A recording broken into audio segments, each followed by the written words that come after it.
Radio Shanghai.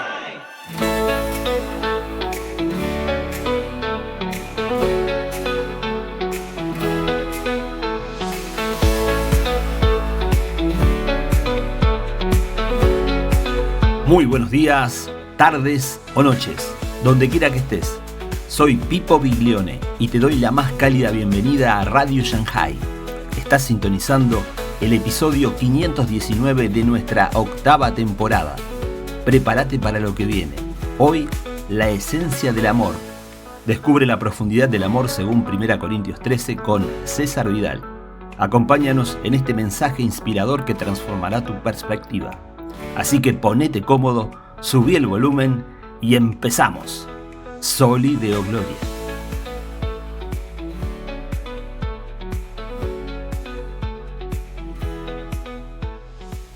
Bueno, vamos a acabar el capítulo 12 porque es un capítulo muy largo, muy denso, y la semana pasada finalmente la hora no nos dio para acabar con todo el capítulo.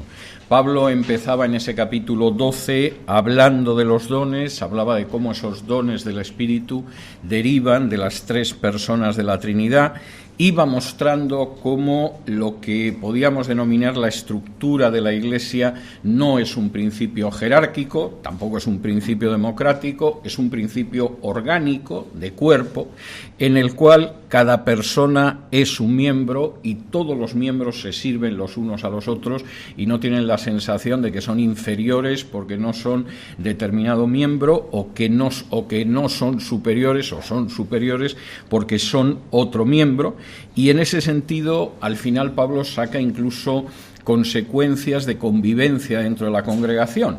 Es decir, como somos un cuerpo, no solo es que los distintos dones nos servimos los unos a los otros, sino que además, al ser un cuerpo, compartimos la vida que comparten los miembros de un cuerpo. Nos alegramos cuando hay motivo de alegría en otro miembro del cuerpo, sufrimos cuando hay motivo de sufrimiento, cuando se da en otro miembro del cuerpo. Yo creo que la descripción de Pablo es absolutamente extraordinaria, aunque lamentablemente no se parezca mucho a la forma en que funcionan distintas confesiones que afirman ser cristianas, pero sí es muy claro la visión que había entre esos primeros cristianos del siglo I. Somos un cuerpo, no estamos pensando en la superioridad de unos sobre otros por el hecho de tener un don, nos gozamos con los que se gozan, sufrimos con los que sufren, vivimos como un cuerpo.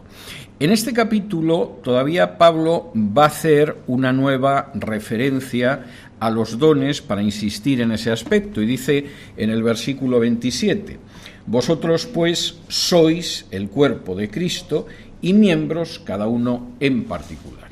Y Dios ha puesto en la Iglesia a la gente con una serie de dones. Pablo aquí menciona 7+1. Ustedes recuerdan que yo ocasionalmente me refiero a cómo en la estructura de la enseñanza en la Biblia muchas veces cuando se hace una enumeración se hace de acuerdo a cierta simbología de número.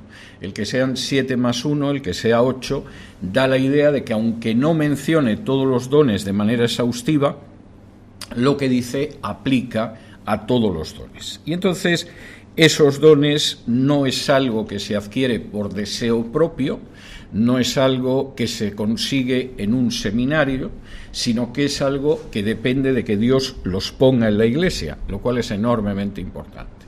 Es decir, si alguien piensa que sale pastor porque va a un seminario, da muestra de una ignorancia de la Biblia verdaderamente pasmosa, porque no es verdad. En un seminario te pueden enseñar lenguas bíblicas, te pueden enseñar teología, te pueden enseñar con más amplitud los libros de la Biblia, pero no te pueden dar un don porque los dones del Espíritu derivan directamente de la acción de Dios.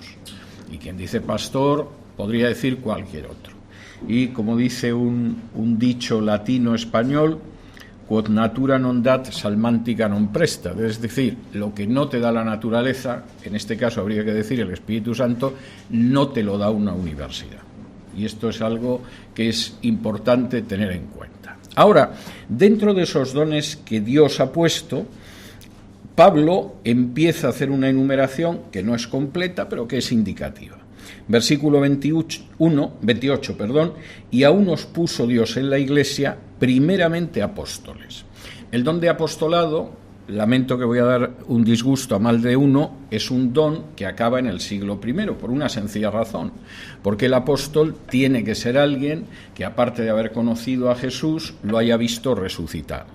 Y evidentemente en el siglo XXI, salvo que haya alguien que haya cumplido cerca de los 2000 años, eso es absolutamente impensable.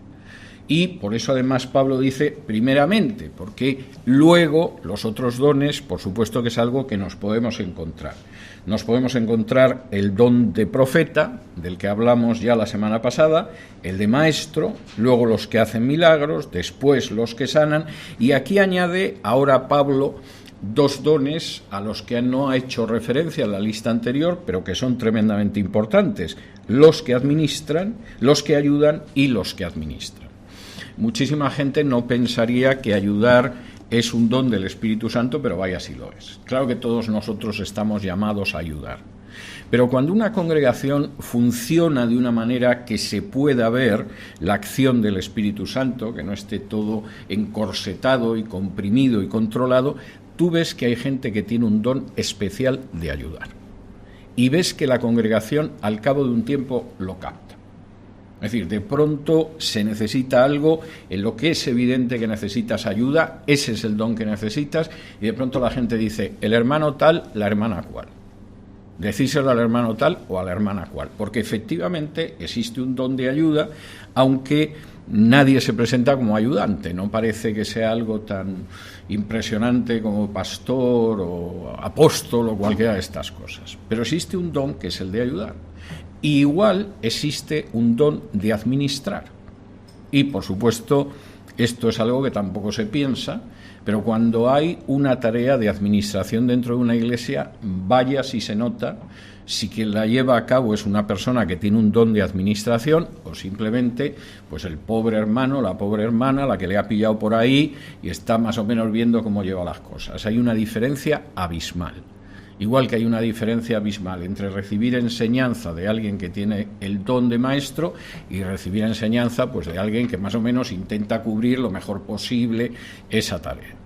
Y eso como en todos los dones. Pero hay dones que efectivamente habrá quien considere que no son importantes y son importantísimos como ayudar y administrar.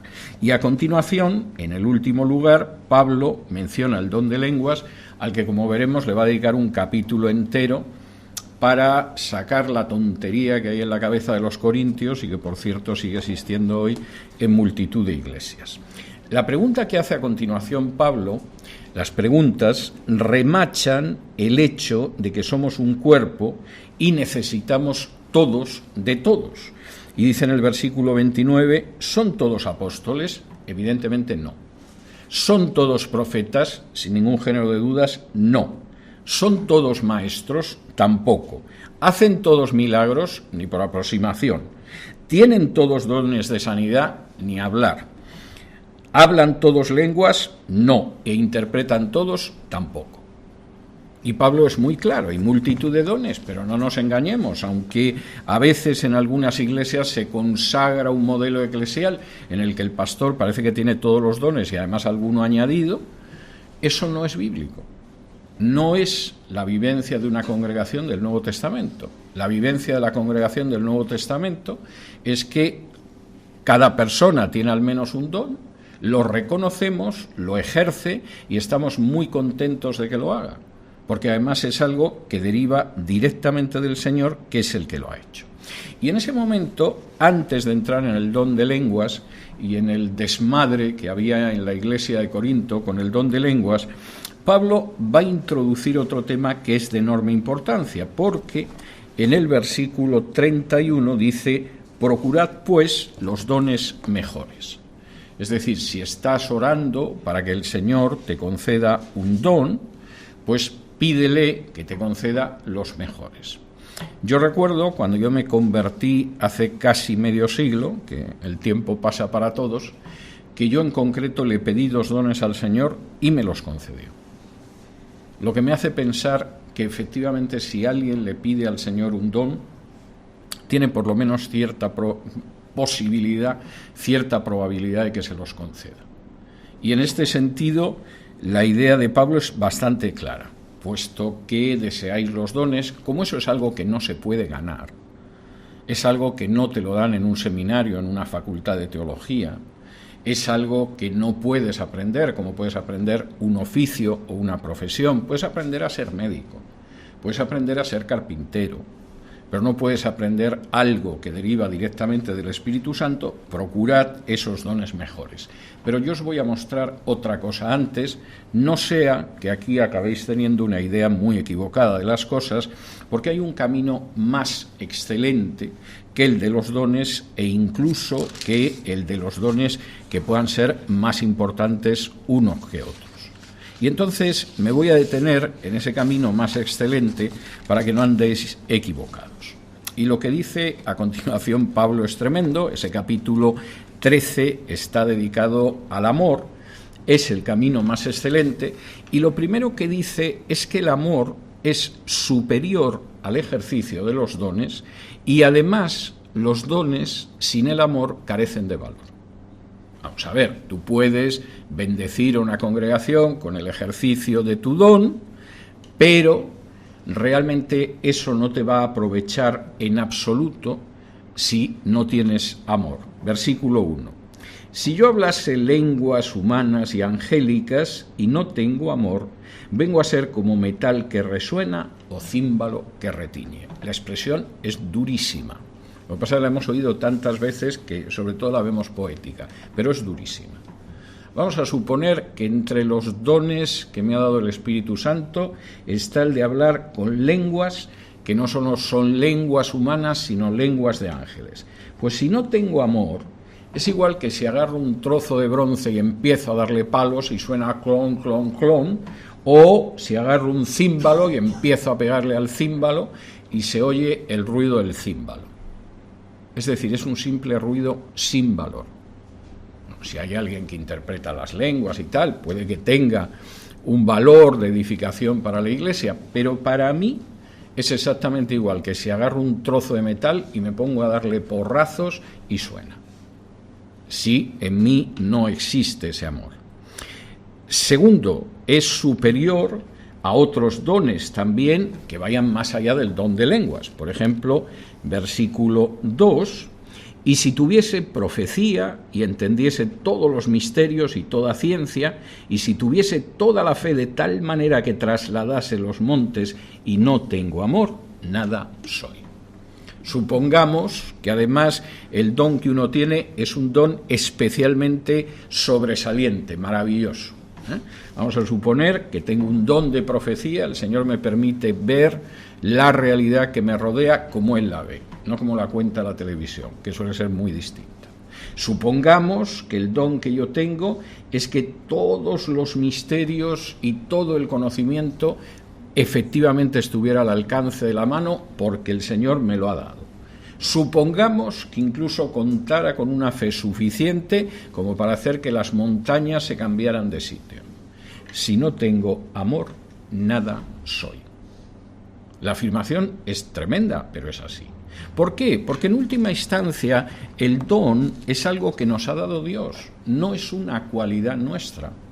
No deriva de que nosotros nos esforcemos en tocar bien el violín. Si tú tienes una cierta dote musical y le pegas al violín o al piano, a la guitarra, dale que te pego, pues efectivamente llega un momento en que puedes ser absolutamente un virtuoso de ese instrumento musical, pero los dones no son eso. Es algo que el Señor te da y que está contigo de la misma manera que el color de tu piel o el color de tus ojos o tu complexión física, no depende de ti. Cuando tú vas a nacer no decides que vas a nacer rubito o con los ojos claros, que está mejor y además vas a ser esbelto. Naces, como te viene. Y con los dones pasa igual. Y si tienes incluso los dones más maravillosos, si realmente no tienes amor, eres nada. Porque el don no es tuyo, es algo que te ha sido dado. Es como cuando te dan un automóvil. No es que tú corras más. No, es que vas en un vehículo que te han dado y que te permite correr. Sal del automóvil y te pones a correr y eres nada. Y Pablo es muy claro, puedes tener los dones más excelentes y si no tienes amor, no hay nada. Es más, el amor es incluso superior a las acciones más heroicas y más extremas. Versículo 3. Y si repartiese todos mis bienes para dar de comer a los pobres, y si entregase mi cuerpo para ser quemado y no tengo amor, de nada me sirve. Yo creo que es una de esas grandes sorpresas que te llevas cuando eres joven e indocumentado e inexperto. He conocido a mucha gente que se dedicaba a tareas humanitarias y que incluso había creado organizaciones de carácter humanitario, ¿no? Y de pronto descubres que aquellos que reciben la acción humanitaria le importan un pimiento, que muchas veces la organización humanitaria es una manera, a veces muy próspera, de ganarse la vida, y que como le pilles en un mal día, echa pestes de aquellos que reciben la acción humanitaria. Podría dar infinidad de ejemplos que he conocido, pero en fin, tampoco es cuestión de dejar en mal lugar a gente que a veces ha conseguido una visión de los demás absolutamente falsa, pero muy positiva. Efectivamente, uno en un momento determinado puede dar todo lo que tiene para dar de comer a los pobres, y si eso no está motivado por el amor, de nada sirve. Y uno puede en un momento determinado hasta sacrificar su cuerpo extraordinariamente, y si eso no está vinculado al amor, de nada sirve. La gente que todavía hoy en día en la Iglesia Católica se flagela el cuerpo, se pone un cilicio pensando que eso es agradable a Dios, no sirve de nada. Te dejas destrozada la espalda o la cintura o el muslo o donde te coloques eso, que no tiene ningún valor. La gente que en algunas ocasiones se dedica a hacer tareas humanitarias, porque eso te da una popularidad, que luego tu próximo contrato de una película todavía cobras más dinero, pues eso me queda muy bien ver a la actriz con un niño negro, que cuando han terminado de hacer las fotos es que no hay suficiente desinfectante para que se sienta cómoda después de haber sujetado al negrito africano. Es algo tremendo. Yo he visto algunos episodios de estos que si no fueran tan tristes serían cómicos. Político que va dando la mano a una serie de gente y de pronto es el negro, es el indio, es algo de este tipo, y en cuanto que se da la vuelta se saca el pañuelo del bolsillo a ver si se puede quitar la huella del indígena. Como te tome la televisión te han hundido la campaña electoral, pero si no lo pescan has quedado divinamente. Y como dice aquí Pablo, pues incluso esos hechos que parecen heroicos y parecen extremos, si no tengo amor, de nada me sirve. ¿Y cómo es el amor? ¿Y cómo se define el amor? Porque claro, hay ideas absolutamente gaseosas y volátiles y románticas sobre el amor, pero eso no suele ser el amor. De hecho, en fin, la idea que mucha gente tiene hoy en día del amor es ridícula. Todo parecido entre eso y el amor es pura coincidencia. Es decir, de pronto se produce un flash, te parece que amas enormemente a un chico o una chica, procuras acostarte con él o con ella cuanto antes, porque estas cosas del amor hay que consumarlas, y al cabo de 2 semanas no lo aguantas a él o no lo aguantas a ella. Bueno, a veces puede que dure 6 meses. Pero en cualquiera de los casos eso no es amor, aunque mucha gente piense que lo es. Y entonces, como Pablo era consciente de que se puede tener una idea muy gaseosa del amor, cuando la gente te habla de esto es amor, esto no es amor, aquí falta amor, o usted no me quiere o algo así, suelen tener una idea muy equivocada del tema. Por ejemplo, la mayoría de los padres o buena parte de los padres no querrían a sus hijos cuando los tienen que castigar o disciplinar o darles un azote, cuando en realidad es todo lo contrario. Precisamente porque los quieren y los aman tienen que hacer eso, aunque sea muy poco agradable. Bueno, pues con la idea tan absolutamente blandita y falsa y gaseosa que hay del amor, viene muy bien lo que dice a continuación Pablo, porque Pablo ahora da características. No me hables de que sí, que tú amas mucho, etcétera. Te voy a dar 14 características del amor, 7 por 2, que es casi como decir, aquí doy algunas características del amor, el doble de lo necesario para que lo entendáis, pero podría dar más todavía. Me voy a quedar con 14, y efectivamente esto sí marca lo que es el verdadero amor. En primer lugar, el amor es sufrido. Y la palabra que podría traducirse en vez de sufrido en griego sería: el amor es el que aguanta. Y esto es muy contrario del concepto de amor popular. Ayer estuve viendo de pura casualidad, porque quien lo emitía en YouTube es un pastor amigo mío, la historia de una supuesta profeta. Yo creo que es una loca y punto, y que lo que necesita es un psiquiatra, pero ella dice que es profeta, que hace unos meses decidió divorciarse del marido, que también supuestamente es apóstol. Yo creo que es un estafador directamente, pero él dice que es apóstol, y hace unos meses decidió divorciarse de él y casarse con un pobre infeliz que era chofer, que era conductor, pero que a partir de ese momento se convirtió en marido de una profeta. Y reconozcan ustedes que entre ser conductor o el marido de una profeta hay un salto social, alguno diría que espiritual, notable. Y entonces se les veía muy contentos, dándose besitos, el otro levitando. Vamos, llegas a este país y te casas con una profeta, vamos, es que casi es como si te eligen para el Congreso, para algunos incluso más. Y el matrimonio ha durado unos meses porque ya ha salido la profeta a la que Dios le había dicho que se casara con este infeliz, que tiene que divorciarse de él. Bueno, esto ni es el amor sufrido, ni pasa de ser más allá que una muestra de desequilibrio espiritual y seguramente mental clarísima. El amor aguanta mucho. Y la primera característica del amor, como algo que efectivamente soporta mucho, pues tiene una enorme lógica. El que de pronto uno en medio de un culto, en medio del servicio de alabanza que dirige también el hermano Carlos, de pronto sienta un especial cariño por un hermano, una hermana, en ese momento parece que rebosa, al cabo de una semana lo aborrece, pues eso no es amor. Es una efusión emocional en el momento, seguramente ayudada porque el himno que están cantando además es muy bonito y muy dulce, y entonces uno parece que quiere a todo el mundo.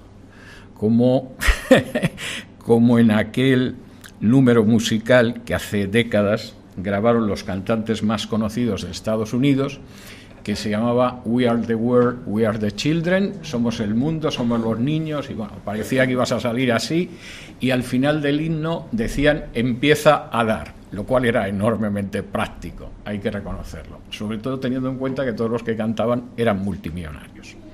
Y efectivamente, pues el amor, en primer lugar, es sufrido. En segundo lugar, es benigno.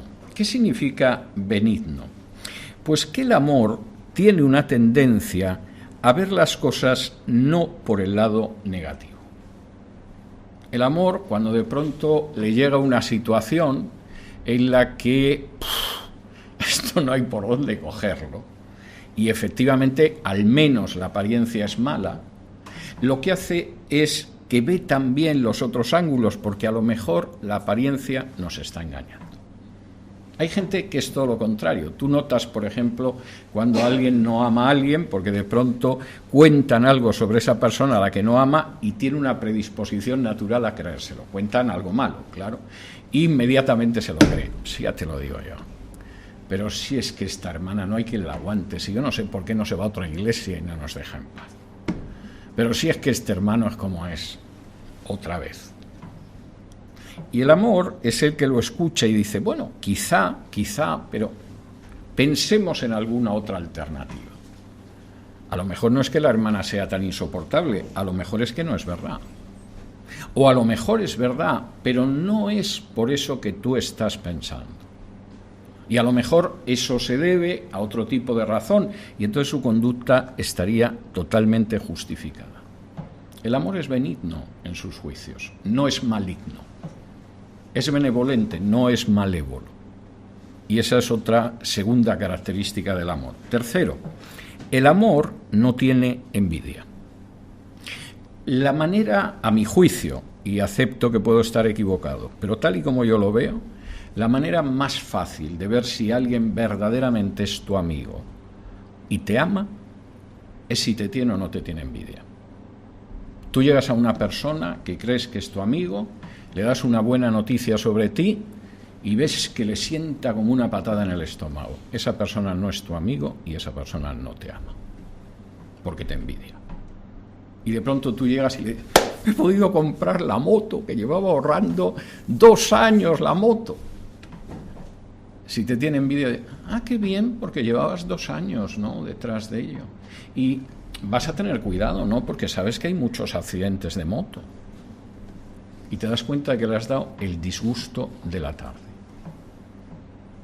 Y por el contrario, el amigo pues te dice, cuánto me alegro, porque hay que ver las horas de sudor que le has echado a la moto, pero ya tienes la moto. Ten cuidado, no. Esa persona no te tiene envidia. El amor no tiene envidia.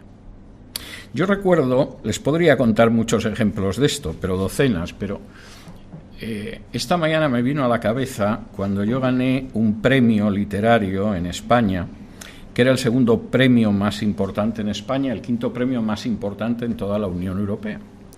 Y entonces, cuando me anunciaron que había ganado el premio, en una cena del premio, llamé a 2 o 3 personas cercanas.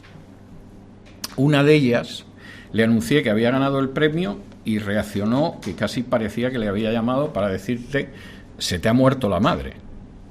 Es decir, se llevó un disgusto, realmente. Y era una persona muy cercana a mí.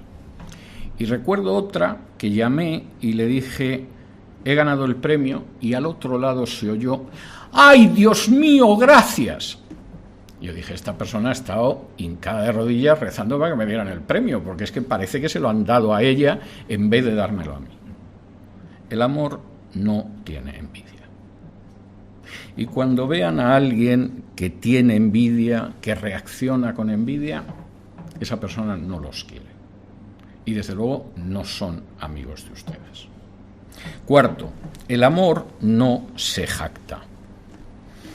El amor no presume ni es jactancioso, porque la jactancia, y eso lo sabe la gente que ama, a veces hace daño a los demás. A veces podemos tener una situación de cómo nos van las cosas y, sin embargo, no somos jactanciosos con ella porque sabemos que hay gente a la que a lo mejor, a lo peor más bien, les puede hacer daño. Uno de pronto ha salido de unas pruebas médicas estupendamente, hombre, está contento, lo comunica, pero no es jactancioso con su estado de salud, porque quizá la persona que lo está oyendo tiene un familiar muy enfermo, él está muy enfermo, o tiene algún miembro de la familia que se va a morir en poco tiempo. El amor no se jacta. Comunica lo bueno, espera que la otra persona se alegre, si Dios quiere, pero no es jactancioso. Y como dice la quinta razón, el amor tampoco se envanece. El amor no actúa de una manera vanidosa frente a los demás, no te recuerda lo bueno que soy, lo maravilloso que es mi camino, la manera en que estoy obteniendo cosas, porque el amor no se envanece. No actúa con vanidad delante de otros. Entre otras cosas porque la vanidad generalmente lo que quiere demostrar al otro es que eres superior que él. Entonces a veces no es que le digas me va de maravilla, es que en muchos casos con decir me va de maravilla se entiende no como a ti, pobre desgraciado. De manera que esa es una conducta que el amor evita. Séptimo, y no es casual que esto aparezca en séptimo lugar, el amor no busca lo suyo. Si quieres ver cuándo una persona carece de amor, intenta ver qué es lo que busca en cualquier situación en la vida. Si está casada, por ejemplo, ¿qué busca? Lo suyo. Le importa un pimiento lo que le pase a su marido, a su mujer o a sus hijos. En primer lugar está lo suyo. Cuando está en decisiones de la Iglesia, ¿qué busca? Lo suyo. Es que ni finge que considera lo que esto pueda significar para los demás. Está lo suyo. Y cuando se mueve en esta vida y tiene que tomar decisiones, ¿qué busca? Lo suyo. Es todo lo contrario de la conducta del amor. El amor no busca lo suyo. El amor es esa esposa que de pronto tiene que tomar una decisión y dice, ¿cómo va a repercutir esto en mi marido y en los hijos? O un marido que tiene que tomar una decisión y en vez de pensar en primer lugar si voy a ganar más dinero, me voy a promocionar profesionalmente, dice, ¿y esto cómo le va a afectar a mi mujer y cómo les va a afectar a mis hijos? Y es la persona que en un momento determinado tiene que tomar una decisión en la Iglesia y no busca lo suyo, sino que dice, bueno, ¿y esto qué efecto va a tener sobre los hermanos? ¿Va a ser un efecto positivo o todavía me los va a fastidiar más de cómo están? Porque sí, posiblemente va a ser una nota más para que me envanezca o algo de ese tipo, pero en realidad, ¿esto qué resultado final va a tener sobre los hermanos? El amor no busca lo suyo. Y no es casual que Pablo lo sitúe en la 7ª característica del amor. Y empezamos con la segunda lista de características del amor, que también son otras 7 y también acaban en una 7ª para pensar. El amor no se irrita. Y esto en algunos casos resulta difícil porque hay situaciones verdaderamente irritantes, pero generalmente el amor no se irrita. Se puede apenar, se puede entristecer, se puede deprimir incluso, pero su reacción habitual no es la de irritarse. 9, el amor no guarda rencor tampoco. Y cuando uno realmente ha querido a una persona, ama a una persona, y se ha producido una situación en la que ha sido herido injustamente, el verdadero amor no guarda rencor. Yo recuerdo una persona que le habían hecho distintas faenas a lo largo de su vida y generalmente era una persona que acababa restaurando, si era posible, a la persona que le había hecho algo malo en su amistad. Y en cierta ocasión, en una de esas ocasiones en que estaba restaurando a una de las personas, de lo menos presentable con lo que se había cruzado, un familiar de este hermano le dijo, pero bueno, ¿tú qué pretendes? ¿Competir con Jesús? La pregunta tiene su gracia y evidentemente ninguno de nosotros podemos ni tenemos que competir con Jesús. Pero cuando alguien de pronto capta que una persona no guarda rencor y que casi lo que parece es que no eres normal, sino que quieres competir con Jesús, es porque con seguridad esa persona sabe lo que es el amor. Y sabe que el amor no guarda rencor y no guarda resentimiento. 10, el amor no disfruta con la injusticia. Y esto también es muy significativo. Igual que hay gente que descubres que no te ama o que no es tu amigo porque te envidia, también lo descubres cuando ves que se alegra con las injusticias. Y de pronto tú dices, ¿pero esto qué es? Y entonces, de pronto eres objeto de una injusticia y esa persona parece que siente una especie de placercillo porque al fin te toca algo malo en este mundo. O es una persona a la que realmente le satisface hacer una injusticia, porque a veces la injusticia, al menos en términos materiales, nos puede beneficiar. Y efectivamente, pues, la injusticia de vez en cuando, si cae del otro lado y no del nuestro, el amor no se goza, no se alegra con la injusticia.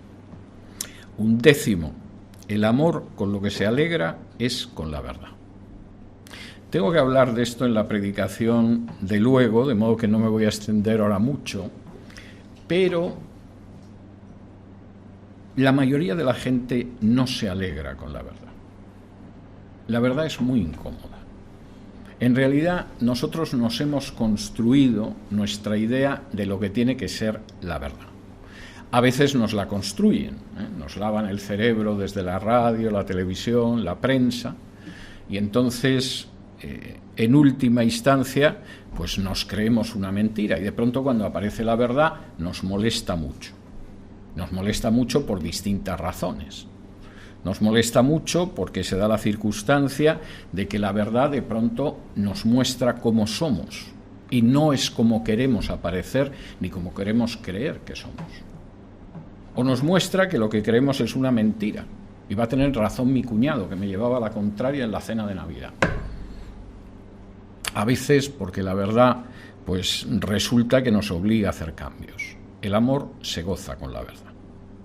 El amor no es algo que realmente sienta repugnancia hacia la verdad o prefiera cerrar los ojos o cosa parecida, sino que el amor se goza con la verdad. Yo recuerdo una vez en el sur de la Florida en que alguien que yo pensaba que era un amigo me llevaba en automóvil. Estábamos yendo a un banco. Y de pronto este amigo mío, dicho sea con todo el cariño del mundo, empezó a decir tonterías, que era lo que habitualmente decía siempre. Creo que es uno de los personajes más necios que he conocido en mi vida, cosa que yo, teniendo en cuenta lo que es el amor, soportaba de manera sufrida y benigna. Pero la tontería de ese día era todavía mayor que de lo habitual. Y entonces, en un momento determinado, le dije, mira, no, esto no es así, etcétera. Y de pronto se enfadó y, yendo al volante del automóvil, empezó a hacer no te oigo, no te oigo. Y tú ves hacer esto a una persona de 60 años y dices, ha entrado ya en la demencia senil, o es más tonto de lo que yo pensaba, o esto qué es. Y empezó a pisar el acelerador. Yo pensé que nos iba a estrellar. Y finalmente llegamos al lugar donde teníamos que ir y se bajó totalmente descompuesto. Y tú dices, pero vamos a ver, estás diciendo una tontería.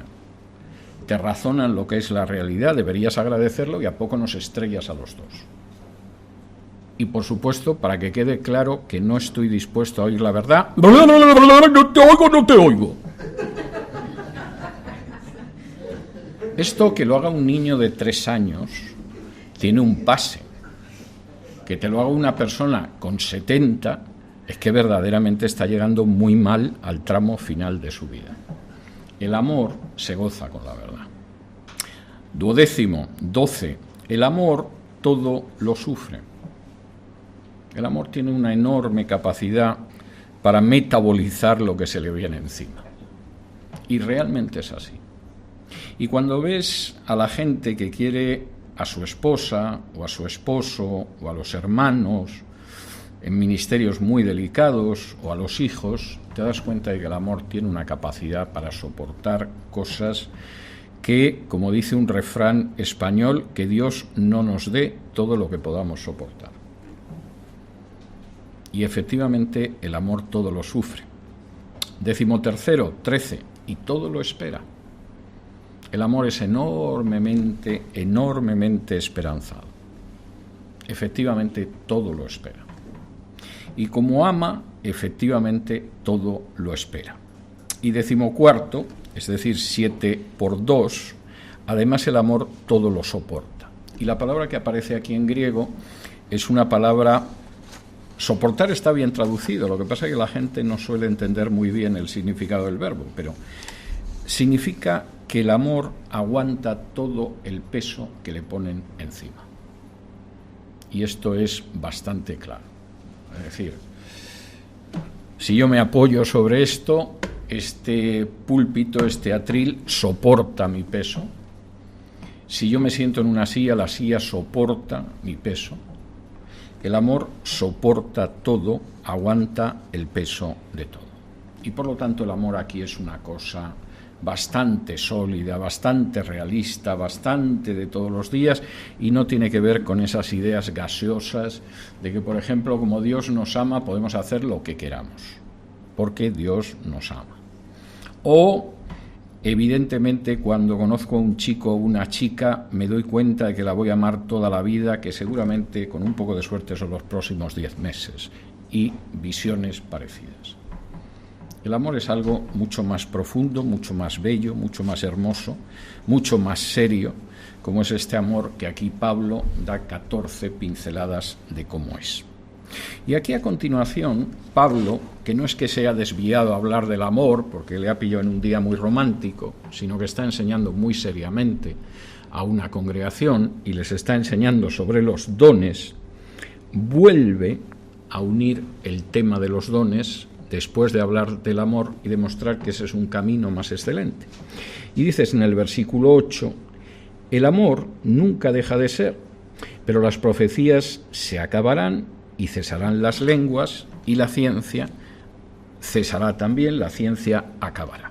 Primero, el amor, vamos a leer el 9 y el 10 también, porque en parte conocemos y en parte profetizamos, mas cuando venga lo perfecto, entonces lo que es en parte se acabará.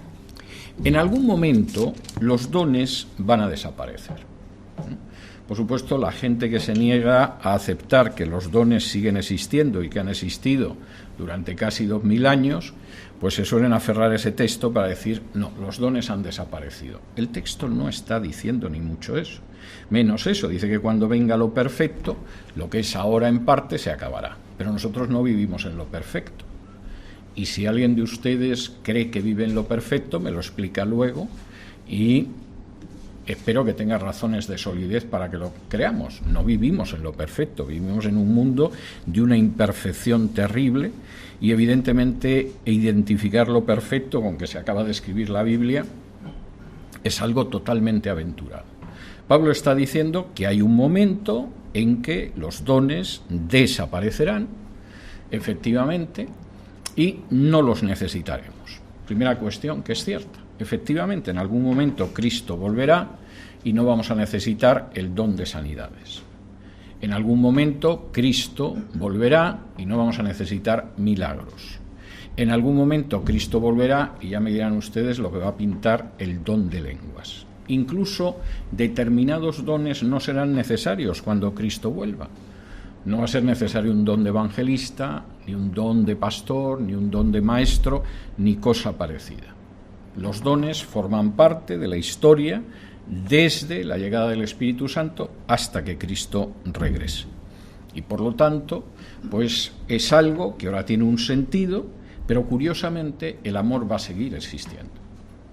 En el cielo la gente se amará, en el cielo o en un paraíso en la tierra. No me voy a poner a discutir sobre cuál va a ser el último destino de los salvos. En cualquiera de los casos, el amor seguirá existiendo. Pero lo que no va a existir va a ser el don de sanidades o el don de lenguas o cosa parecida. Segunda cuestión. Los dones va a haber un momento en que van a desaparecer. Y además, nosotros vamos a vivir en una dimensión muchísimo mayor, de muchísima más intimidad con Dios que la que vivimos ahora. En buena medida, nuestra vida espiritual de ahora, aunque sea una vida muy profunda y aunque sea una vida de mucha unión de Dios, es como la vida de un niño, en la que el niño se entera de pocas cosas. Dicen que los perros tienen la inteligencia de un niño de 8 años. Si el perro es listo, puede que más, y si el niño es tonto, todavía mucho más. Pero efectivamente estamos hablando de inteligencias limitadas. Un niño entiende, pero entiende hasta cierto nivel. Y un animal entiende hasta un cierto nivel nada más. Intenta entender más, pero el pobrecito no da más de sí. Uno de los gatos de mi hermano, por ejemplo, tiene una afición enorme por las películas de guerra. No me pregunten ustedes por qué, pero las películas que le interesan son las películas de guerra. Y cuando mi hermano se pone una película de guerra, no una comedia o un musical, una película de guerra, el gato tiene un sitio en el sofá para colocarse ahí y pasarse 2 horas con la carita clavada en la pantalla. No creo que se entere de mucho y desde luego los diálogos seguro que se le escapan. Pero hasta donde llega su inteligencia de gatito, seguramente se lo pasa bien. Y con los niños pasa igual, se pierden en cuestiones de adultos, a veces entienden algo, pero hasta donde llegan como niños. Yo recuerdo una vez que estaba jugando al dominó con mi padre, supongo que saben lo que es el juego del dominó, y en ese momento llegaron 2 vecinitas, que eran 2 niñas, y que no sabían lo que era el dominó. Y entonces veían como mi padre y yo íbamos colocando las fichas sobre la mesa sin entender lo que hacíamos, hasta que de pronto la mayor, sabiendo lo que era, le dijo a la pequeña: están haciendo una torre. Bueno, pues era lo que podía dar con los años que tenía. Y Pablo dice, nosotros espiritualmente nos encontramos en una situación parecida. Estamos a una enorme distancia de lo que llegaremos a ser y vemos como se ve en un espejo traslúcido, porque nuestros espejos de ahora dan muy bien la imagen, pero en la época de Pablo era un trozo de metal pulido y entonces, hombre, se veía, pero tampoco crean ustedes que aquello era la 8ª maravilla. Y dice Pablo, versículo 9, porque en parte conocemos y en parte profetizamos, mas cuando venga lo perfecto, entonces lo que es en parte se acabará. Cuando yo era niño, hablaba como niño, pensaba como niño, juzgaba como niño, mas cuando ya fui hombre, dejé lo que era de niño. Ahora vemos por espejo oscuramente, mas entonces veremos cara a cara. Ahora conozco en parte, pero entonces conoceré como fui conocido. Vivimos en una época de la historia en que todo es muy limitado. Cuando éramos niños, hablábamos como niños, entendíamos como niños, sabíamos como niños, y cuando de pronto te conviertes en un adulto dices, hay que ver la inocencia que tenía yo cuando era niño, porque las cosas no son así. Ahora vivimos espiritualmente de una manera que también es parcial. Vemos las cosas de Dios, pero como si fuera en un mal espejo del siglo I. Pero habrá un momento en que lo veremos cara a cara. Y también conocemos, pero conocemos solo en parte. Habrá un momento de la historia en que conoceremos a Dios como Él nos conoce a nosotros. Y Pablo dice ahora algo tremendamente lapidario. Los dones desaparecerán entonces, pero lo que permanece es la fe, la esperanza y el amor, estos tres, pero el mayor de ellos es el amor. Yo quiero mostraros un camino muchísimo mejor que el camino de los dones. Los dones son tremendamente importantes. Nos hacen vivir como cuerpo, tienen una enorme lógica dentro de nuestra vivencia espiritual. Si vais a pedirle a Dios por dones, pedirle por los dones más importantes, pero hay un camino más excelente que el de esos dones y es el camino del amor. Y el amor es todo esto. Y el amor va a perdurar. Los dones desaparecerán en algún momento de la historia, no los necesitaremos. Dejaremos de ver las cosas como en un espejo y de pronto veremos a Dios cara a cara, que es algo que a mí casi me sobrecoge más que me da alegría. Y por supuesto, además, ahora conocemos un poquito, pero entonces vamos a conocer de la misma manera que somos conocidos por Él. Y cuando lleguemos a ese punto, aunque los dones hayan desaparecido, quedarán la fe, la esperanza y el amor. Y el amor seguirá siendo el mayor de todos. Tenemos 2 minutos, si quieren formular ustedes alguna pregunta. Sí. Tengo 2 preguntas, hermano Vidal.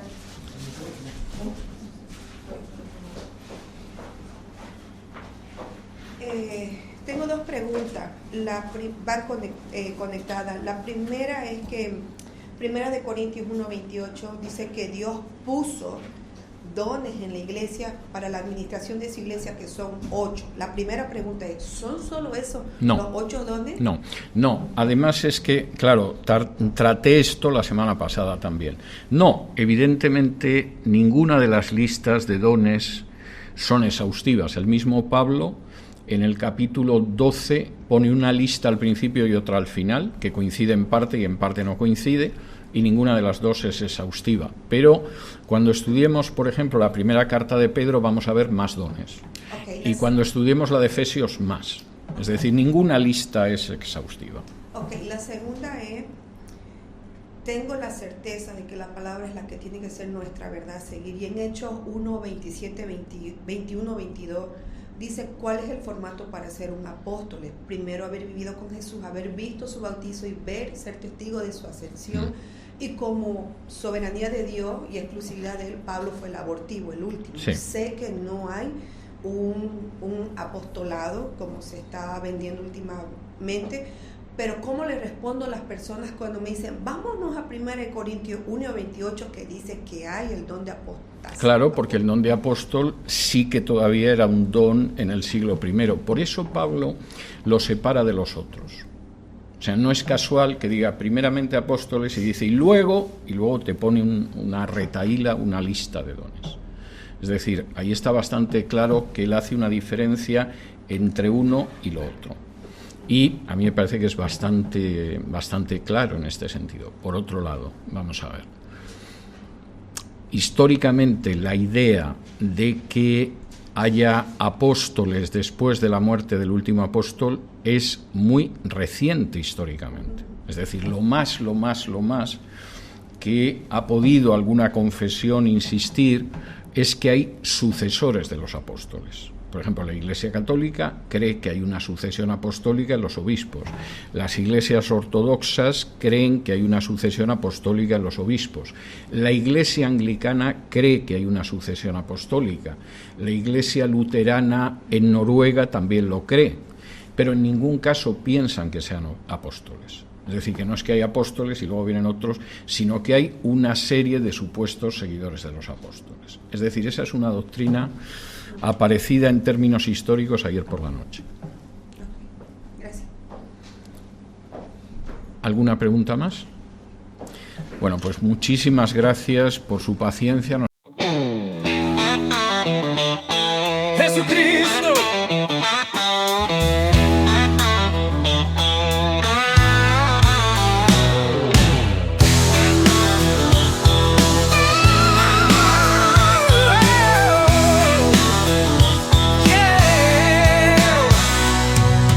Él es el testigo fiel de estas cosas. El primero en resucitar de los muertos. Y el gobernante de todos los reyes del mundo. Toda la gloria sea al que nos ama y nos ha libertado de nuestros pecados. Al derramar su sangre por nosotros.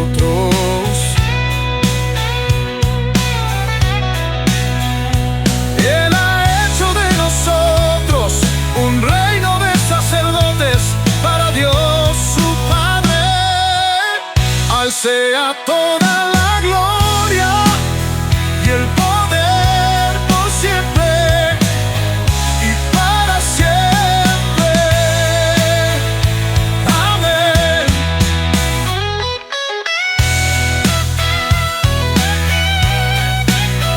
Jesucristo, al sea toda la gloria y el poder.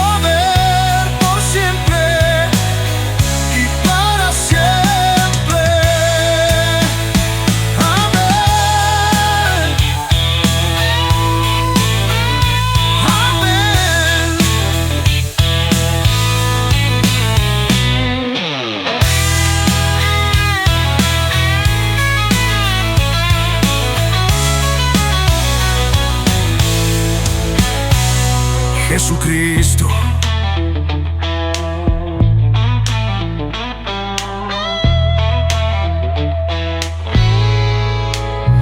A Él sea toda la gloria y el poder por siempre y para siempre.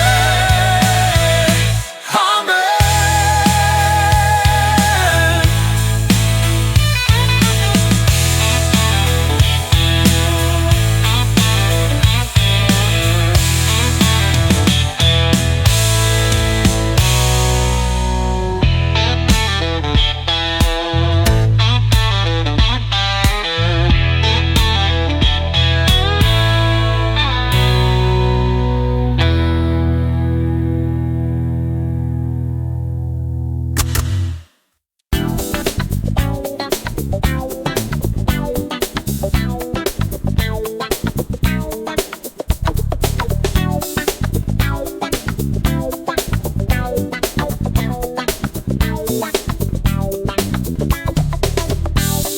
Gracias por acompañarnos en este episodio de Radio Shanghai.